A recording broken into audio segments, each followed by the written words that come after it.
Hello guys, welcome to blooming పాఠశాల. Yours Vamsi Devalapalli. ఎలా ఉన్నారు అందరూ? ఫైన్. సో ఒక 1 వీక్గా వీడియోస్ రాలేదు. That's okay, chill. ఓకే, లేకుండా ఈరోజు కంటెంట్లోకి వెళ్ళిపోదాం. ఈరోజు నేను ఏం చెప్దాం అనుకుంటున్నానంటే, రీసెంట్గా ఇన్స్టాలో కొంచెం ఈ మన రామాయణం భారతంలోంచి కొన్ని క్లిప్స్ వస్తున్నాయి, మన చాగంటి గారివి, అలాగే గరిగిపాటి గారివి. ఆ స్టోరీస్ వింటుంటే అంటే చాలా మందికి ఉన్న కామన్ డౌట్ ఏంటంటే, ఇప్పుడు మనం అది వింటున్నాం కదా, విన్నప్పుడు గూస్ బంప్స్ వస్తున్నాయి, దాన్ని మన లైఫ్లోకి ఎలా అడాప్ట్ చేసుకోవాలి, భగవంతుణ్ణి మనం మన లైఫ్లో ఎలా చూడాలి అనే దాని మీద కొంతమంది నన్ను క్వశ్చన్ అడిగారు. అంటే ఇది చాలా బాగుంది, దీన్ని ఎలా మనం అర్థం చేసుకోవాలి, ఆ క్షణం వరకేనా ఇది అంటే, సరే నాకు తెలిసి హౌ ఐ పర్సీవ్, నా పర్స్పెక్టివ్లో నేను ఎలా అర్థం చేసుకుంటాననేది ఒక చిన్న కాన్సెప్ట్ చెప్దాం అనుకుంటున్నాం అనమాట. ఓకేనా? ఫైన్.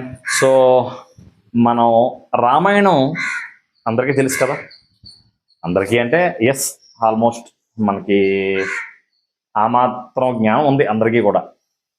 ఫైన్. ఓకే, ఇప్పుడు ఈ రామాయణంలో ఒకరోజు యుద్ధ భూమిలో ఇంద్రజిత్ మాయాజాలం వల్ల మొత్తం 60 కోట్లకు పైగా ఉన్న వానర సైన్యం అంతా కుప్పకూలిపోయింది.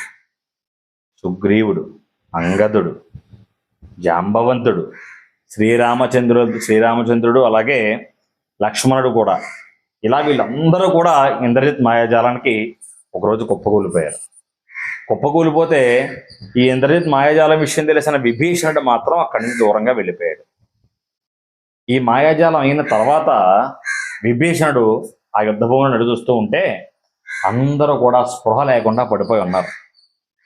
అందరిలోని పెద్దవాడు, బ్రహ్మ యొక్క అంశలో పుట్టినవాడు జాంబవంతుడి దగ్గరికి వచ్చి విభీషణుడు జాంబవంతుడిని లేపి కూర్చోబెట్టి, తాత కుశలమేనా అని అడిగాడు.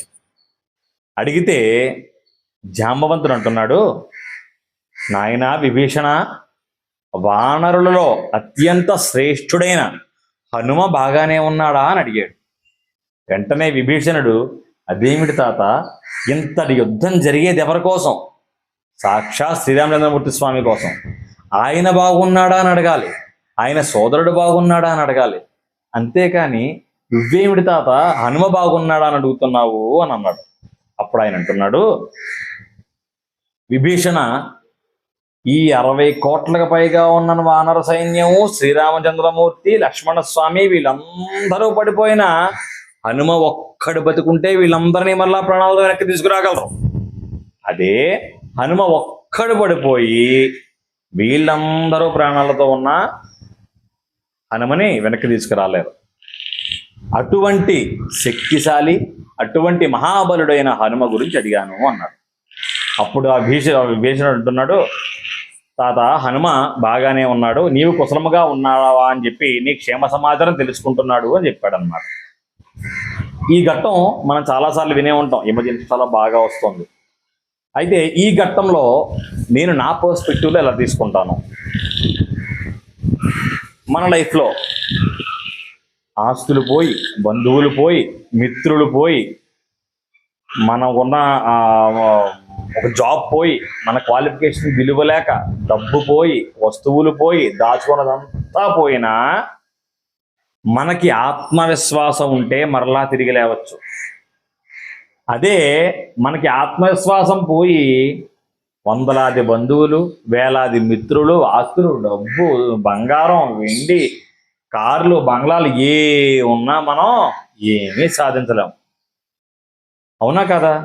ఇక్కడ మన జాంబవంతుడు చెప్పినట్టుగా సమస్త సైన్యము మనకున్న ఈ బలాలైతే, అంటే ఆస్తులు, అంతస్తులు, బంగ్లాలు, కార్లు, బంధువులు, చుట్టాలు, మిత్రులు, స్నేహితులు, మనకున్న అన్నదమ్ములు, అక్కచెల్లెలు, తల్లిదండ్రులు, భార్య, పిల్లలు, వీళ్ళందరూ మనకున్న సైన్యం అయితే ఆత్మవిశ్వాసం హనుమతో సమానం.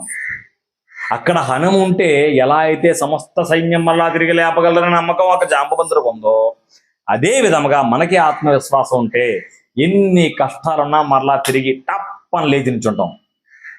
సో ఇక్కడ నా దృష్టిలో ఈ ఘట్టాన్ని సరిగ్గా మన లైఫ్లో మనం ఇన్బిల్డ్ చేసుకుంటే, మన లైఫ్లో మనం అడాప్ట్ చేసుకుంటే, self confidence is nothing but lord Hanuma. Just ఒక్కసారి మీకు మీరు ఊహించుకోండి, ఆ సన్నివేశంలో ఆ చుట్టూ పడిపోయిన సైన్యం, మీకు వచ్చిన కష్టాలు, నిలబడి ఉన్నది హనుమ. ఆ హనుమే మీకున్న ఆత్మవిశ్వాసం. Just try like this. ఓకేనా? అర్థమైందా? ఒక్కసారి ట్రై చేయండి, ఒక్కసారి అందరూ ఆలోచించండి. హౌ ఇట్ ఫీల్ కింద కామెంట్లో తెలియజేయండి. ఓకేనా? That's it. Thank you for watching my video. Yours blooming బాట్సారి సైనింగ్ ఆఫ్. బాయ్.